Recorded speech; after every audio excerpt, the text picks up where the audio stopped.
अस्सलाम वालेकुम दोस्तों, उम्मीद करती हूँ आप सब खैरियत से होंगे। मैं भी अल्लाह का शुक्र ठीक ठाक हूँ। आज की वीडियो शुरू करने से पहले ये एक वीडियो मुलाहिज़ा फरमाते हैं, इसको देखते हैं। तो पानी पीना नहीं पीए तो सुबह सुबह कहते हैं पानी पीना चाहिए और वो वैसे ही मुझे प्यास लगी। आइए जी, वेलकम आयशा इलाही साहिबा, मैं आपकी प्यास बुझाता हूँ। दोस्तों, मैंने आपको क्या कहा था कि एक दिन ये जरूर इंशाल्लाह कानून के दायरे में आएंगे। अब जो सामने आपको जो स्क्रीन पे चलता हुआ जो दिख रहा है, इसकी मैं वॉइस अभी ओपन करता हूँ, लेकिन इससे पहले मैं आपको कुछ बता दूं कि अवाम की पावर जिंदाबाद। अवाम ने इस दफा वाकई ओवरसीज अवाम ने और पाकिस्तानियों ने, पाकिस्तान के अंदर बैठे हुए जो पाकिस्तानी है, उन्होंने जब हम सब ने मिलकर आवाज उठाई है ना, तो देखो बहुत पॉजिटिव रिजल्ट अब आपको मिलेंगे। सुनिए, ये जो फातिमा कर रही है 14 साल की उम्र में, ये घिनौनी हरकत है।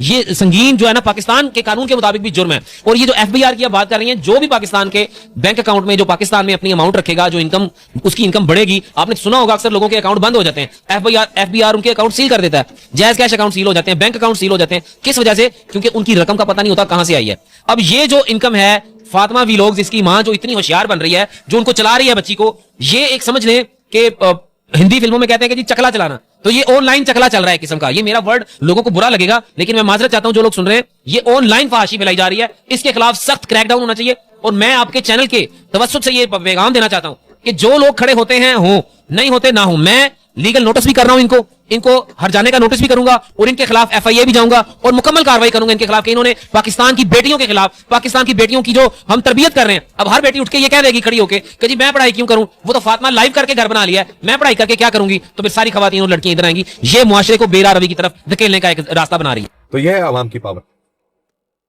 यह है आवाम की पावर। इसीलिए कहते हैं इत्तेफाक में बरकत है। आपने अच्छे काम के लिए आवाम ने इकट्ठे होके, सब ने इकट्ठे होके इनकी धुलाई की, ऐसे सोशल मीडिया पे ये बात निकली है बाहर।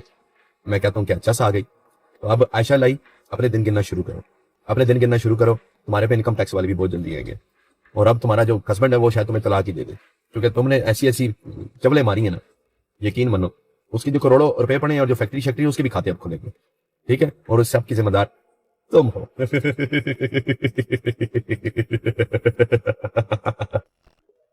ये जो हमने अभी वीडियो देखी, तो ये एक बहुत ही फेमस टिकटॉकर जो मतलब एक्सपोज करते हैं ऐसे लोगों को जो कि ठीक नहीं होते या दूसरों को लूट रहे होते हैं। जैसे कि उसकी एक मिसाल जो हम सभी आजकल देख रहे हैं, आयशा इलाही और उनकी बेटी, नाबालिग बेटी फातिमा, जो कि अभी सिर्फ 14 साल की हैं। और मैं ये सोचती हूँ कि अभी ये इनकी बच्ची 14 साल की है, तो इन्होंने उसका अभी से ऐसा फ़ायदा उठाना शुरू कर दिया जो कि ना इस्लाम हमें इजाज़त देता है, ना ही कोई दुनिया का कानून हमें इजाज़त देता है कि नाबालिग बच्ची से को इस तरह एक्सपोज करके, शो ऑफ करके, शो पीस बना के उसके ज़रिए पैसे कमाए जाएँ। तो अभी ये नाबालिग है, तो ये हाल है। मैं सोचती हूँ जब ये बालिग हो जाएगी तो इसकी माँ फिर इसके साथ क्या करेगी, कौन-कौन से इसको कामों में ये इसको मुलव्वस कर देगी। कहते हैं कि माँ का जो एक रिश्ता होता है औलाद के साथ, वो सबसे ज़्यादा मुखलिस होता है। लेकिन आयशा इलाही जैसी माँ अगर किसी की होती है, तो मैं कहती हूँ दुश्मनों की इंसान को ज़रूरत ही नहीं होती। ये जो सारा सीन चल रहा है, इसके लिए मैं फ़ातिमा को, क्योंकि वो एक नाबालिग बच्ची है, कहते हैं ना जो इंसान छोटा होता है वो आस्ते-आस्ते ज़िंदगी के उतार-चढ़ाव देख रहा होता है, सही गलत का फ़र्क उसे सिखाने वाले होते ही उसके वालिदैन हैं। लेकिन जब वालिदैन ही अपनी औलाद को दलदल में धकेल दें कम उम्री में, तो वालिदैन से ऐसे वालिदैन के होते किसी दुश्मन की ज़रूरत ही नहीं है। जो अपनी बेटियों को रहमत कहा जाता है, लेकिन ऐसे लोग ज़हमत बना लेते हैं, क्योंकि वो अपनी बेटियों के ज़रिए बेटियों की भी आखिरत ख़राब करते हैं और उसके ज़रिए अपनी खुद की भी आखिरत ख़राब कर लेते हैं। जैसे कि जो मलकू वैक्सीन, जो बहुत ही फ़ेमस टिकटॉकर हैं, जिन्होंने इनकी सच्चाई खोली कि इनके पास कितनी जायदादें हैं, कितना कुछ है। तो मैं ये समझ नहीं पा रही हूँ कि एक गुर्बत भी जब नहीं है, तो ऐसी क्या मार पड़ी थी। मतलब हमें कितना लालच हो गया पैसों का कि अब हमारे पास होते हुए भी हमें सुकून नहीं है, हमें मज़ीद की तलाश है। कहते हैं ना, पल भर की ज़िंदगी पल की खबर नहीं, लेकिन सामान 100 बरस का। तो वही हम सब की सोच हो गई है कि हमें अपनी ज़िंदगियों का पता नहीं है, लेकिन बस हम लोग अपने जो दौलत है उनको कलेक्ट करने में लगे हैं, उनको कमाने के लिए सही गलत का हिसाब किताब करना ही भूल गए हैं। उसकी चॉइस हमारे दिमाग में होती नहीं कि कौन सा रास्ता सही है, कौन सा रास्ता गलत है। बस सही गलत, इवन कि अब ऐसा भी होगा कि ये आयशा इलाही, जिसको हम वालिदा कहते हुए भी शर्म आती है, जिन वालिदैन में, जिन रिश्तों में गैरत नहीं हो, उनमें फिर कुछ भी नहीं बचता। वो फिर रिश्ते कहने के काबिल ही नहीं है। जो वालिदा साथ बैठी हुई हो, लड़की लाइफ पे बैठी हो, नाज़ेबा अल्फाज यूज़ कर रही हो, आप इसे क्या कहेंगे? क्या ये किसी भी तरीके से डिसेंट है, या किसी भी तरीके से ये अच्छी चीज़ है जो हमारे माशरे में कोई किसी भी तरह कहते हैं ना, अगर सोशल मीडिया पे आओ कुछ भी करो तो कुछ ऐसा करो कि जो माशरे में हो भलाई आए, बेहतरी आए। जहाँ से बिगाड़ आता है तो वहाँ तो फिर मलकू जैसे टिकटॉकरों की आवाज़ उठती है और उनके साथ फिर आवाम भी मिल जाती है, क्योंकि गलत की हार होती है और सही की जीत लाजमी होती है। देर से सही जल्दी सही, और इसी वजह से ये औरत इतना भड़क रही है। कहते हैं ना कि जब किसी की रस्सी तंग होती है ना, उसकी सच्चाई खुलती है, उसे आईना दिखाया जाता है। और इन जैसे आयशा इलाही जैसी लालची औरत की जब उसको लगा कि मेरा कोई कमाई का एक जरिया जो जहाँ से मुझे मोटी रकम आ रही है बैठे बिठाए बेटी को चला के, तो उसको तो फिर बुरा लगना था। और इस तरह का रिएक्शन आपने मलकू की अगर वीडियो देखी होंगी तो उसने बहुत ही तमीज़ से बात की है, बेटा बच्चा करके वो बातें कर रहा होता है। तो जो सही होता है ना, उसको चिल्लाने की, उसको गालियाँ देने की ज़रूरत ही नहीं पड़ती। लेकिन आप इस औरत की वीडियो देखें अब। तो मेरे प्यारे भाइयों, जैसे कि मैंने आपको बताया कि मलकू पे वीडियो बिल्कुल ना बनाती। मैंने यही सोचा था कुत्ता भौंक रहा है, भौंकने दो। कुत्ता लोगों के पास जा जाके इनबॉक्स में कुत्ता भौंक रहा है कि फातिमा को आप गिफ्टिंग ना करो। आज भी एक कुत्ते आज भी फातिमा को 4 शेर आए हैं। तू बेशक लोगों से कुछ उम्मीद करती हूँ कि तू मैच देख रहा होगा। और मुझे एक बात बता, तू जो मेरी बेटी के पीछे मेरे पीछे हाथ होके पड़ गया, हरामी आदमी, तेरी माँ ने हरामी जना है तुझे, तलाक के बाद तुझे जना है। सारी मुझे रिपोर्ट मिली है तेरी। मुझे बताया है जमशेद ने, तेरे बाप ने, जो तेरी बहन को भगा के लेके गया था, उसने बताया है कि मैं इसकी बहन के साथ 2 रातें गुजारी हैं। मेरे को कह रही थी मेरे साथ निकाह कर मैंने निकाह नहीं किया। जिसम पे छेद करवाया तेरी बहन ने। सारे गंदे लोग हो तुम लोग, ठीक है। तू क्या समझता है सिर्फ तूने यहाँ पे छेद करवाया, तेरी बहन ने पूरे जिस्म पर छेद करवा के बालियां पहनी हुई। वो कहता है मैं किसी नेक शरीफ लड़की से शादी करूंगा।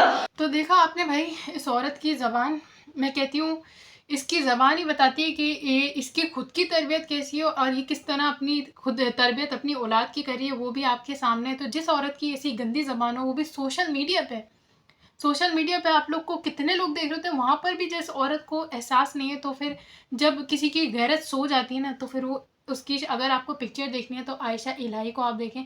इस बेगैरत औरत की गैरत सो चुकी है। इसको ना बेटी अपनी चलती हुई दिख रही है, जिसकी ये इसको मैं क्या कहूँ, इंग्लिश वर्ड में मैं अगर आपको कहूँ तो पिम्प मीन्स वो इंसान जो लड़की को चलाता है, उसके ज़रिए पैसे कमाता है। तो अगर मतलब ये देखना कितना ही भयानक सी एक चीज़ है कि पहले तो पिम्प जो होते थे वो कभी भी मैंने नहीं सुना कि वालिदैन इस तरह की हरकतें करके उनका जो एक प्लेस है वो रिप्लेस कर सकते हैं। इसको वो शख्स बुरा लग रहा है जो इसकी बेटी के लिए जिस गैर होके जिसकी गैरत जाग गई है, इसको वो शख्स बुरा लग रहा है क्योंकि वो इसकी कमाई जो हराम कमाई है उसको रोकना चाह रहा है। और हराम कमाई खाने की जिसको आदत हो जाए, तो ये एक वही एग्जाम्पल होगी जिसको हराम शराब पीने की आदत हो जाती है और उससे जब शराब छीनी जाए तो वो किस तरह बेचैन और बेताब होने लगता है और फड़फड़ाने लगता है। इस आयशा इलाही की एग्जाम्पल भी वही है। इसको हराम खाने की आदत हो गई, जैसे कि मलकू ने इनको एक्सपोज कर दिया कि इनके पास कितनी जायदादें हैं, कितना कुछ है, लेकिन जब हराम खाने की आदत हो जाए तो कितना भी मिले कम ही लगता है। तो अब तो मुझे लगता है कि इनके खिलाफ आवाज़ उठाना बहुत ज़रूरी है। और इसके लिए मैं सैल्यूट करूँगी मलकू वैक्सीन को कि उसने एक ऐसे लोगों को एक्सपोज किया जो कि माशरे में बहुत ही बड़ा बिगाड़ ला सकते हैं। जैसे कि उनकी वीडियो की अगर बात की जाए तो उन्होंने बिल्कुल दुरुस्त फरमाया कि ऐसे लोगों को देख के, जो गरीब लोग होंगे जिनमें ज़्यादा समझ नहीं होगी, जो थोड़े जाहिल किस्म की सोच रखते होंगे, कि कुछ ऐसे लोग होते हैं ना जो बस सोचते हैं कि पैसा आना चाहिए, किसी भी तरीके से आ जाए, तो वो क्या सोचेंगे, लड़कियां देखेंगी इस लड़की की वीडियो के लाइव जाओ, बातें करो और पैसे कमाओ। शेर का मतलब अगर किसी को नहीं पता, जैसे इनकी माँ ने कहा 5 शेर मिले, तो शेर वो होते जो टिकटॉक पे लाइव जाओ तो शेर उस चीज़ को कहा जाता है। एक शेर की मेरे ख्याल से 50 से 55 हज़ार रुपये की रकम अकाउंट में आने वाली होती है। तो अगर किसी लड़की को 5 शेर मिलने लाइव बैठने से ही समझे 2-2.5 लाख रुपए बन गए, तो अगला जिसको नॉलेज नहीं है सही गलत की, इस्लाम की, तो वो तो ये सोचेगा ना कि ये कितना आसान है, हमारे तो हालात बदल जाएंगे, लाइव ही तो बैठना है, लाइव नहीं बैठना है, अपने आप को दिखाना है, अपने आप को दिखाना किसी प्रोस्टिट्यूशन से कम नहीं होता। जैसे कि इनकी इस चीज़ को डिजिटल प्रोस्टिट्यूशन का नाम दिया जा रहा है, तो मैं इससे तकरीबन 100% ही बल्कि इस चीज़ से अग्री करूँगी कि ये बिल्कुल सही बात है। जिस अर्निंग की सोर्स लड़की की हुस्न पे निर्भर हो, लड़की के बात करने पे, गैर मर्दों के साथ फ्लर्ट करने पे, उसे आप प्रोस्टिट्यूशन के अलावा क्या कहेंगे। अभी तो नाबालिग है, जब बालिग हो जाएगी तो इससे भी कौन रोक पाएगा, क्योंकि हराम की जिसे आदत हो जाती है उनकी आंखों पे पट्टी बन जाती है और हम सबको मिलके ये पट्टी हटानी होगी, ताकि ये हमारे फ्यूचर की जो जनरेशन है या हमारे जो अभी के बच्चे हैं वो इन जैसी औरतों से कोई इन्फ्लुएंस नहीं हो जाए, कोई लेसन ना लेने के पैसा कमाने का आसान तरीका, पढ़ाई वढ़ाई सब छोड़ देंगे और फिर इन्हीं कामों में लग जाएंगे। और ये कहते हैं ना कि जब कौम में बहुत ज़्यादा गुनाह होने लग जाए तो अल्लाह का अजाब नाजिल होने के चांसेस होते हैं। तो उस अजाब से अगर बचना है तो गलत के खिलाफ आवाज़ उठाना हमें सीखना पड़ेगा और उसके खिलाफ दूसरों को भी बचाना है। हमने सिर्फ खुद का नहीं, दूसरों को भी बचाना है, क्योंकि जब खुदा का अजाब खुदा ना खास्ता किसी कौम पे नाजिल हो जाए ना, तो ये नहीं देखता कि कौन क्या है कौन क्या नहीं है, गेहूं के साथ गुण भी पिसता है। तो ये हमारे लिए भी बेहतर है कि हम ऐसे लोगों को एक्सपोज करें, इनका बाइकआउट करें, इनके कौन है जो इनके व्लॉग्स और इस तरह की चीज़ें देख रहा है, इनको बाइकआउट करना चाहिए, इनकी हिम्मत अफजाई नहीं करनी चाहिए, लोगों की आंखें खुलनी चाहिए। और इससे बदतरीन माँ मैंने कहीं नहीं देखी जो अपनी बेटी को ग्रूम कर रही है गैर मर्दों के लिए। अस्तगफिरुल्लाह, यही कितनी चीज़ें मतलब बिगड़ती जा रही है सोशल मीडिया में। इसके लिए मैं कहूँगी कि इंडिया वालों ने बहुत बेहतरीन काम किया कि टिकटॉक को बैन कर दिया। मैं तो कहती हूँ कि पाकिस्तान में भी टिकटॉक बैन होना चाहिए। आपको अगर अच्छी वीडियो अच्छी लगे तो काइंडली इस चीज़ को, इस वीडियो को नहीं, मुझे नहीं शेयर करें तो कम से कम इस बारे में आवाज़ ज़रूर उठाएं, इस बारे में जिक्र ज़रूर करें, इस चीज़ का बाइकआउट ज़रूर करें। मुझे दें इजाज़त, फिर मिलते हैं अगली वीडियो में। अल्लाह हाफ़िज़।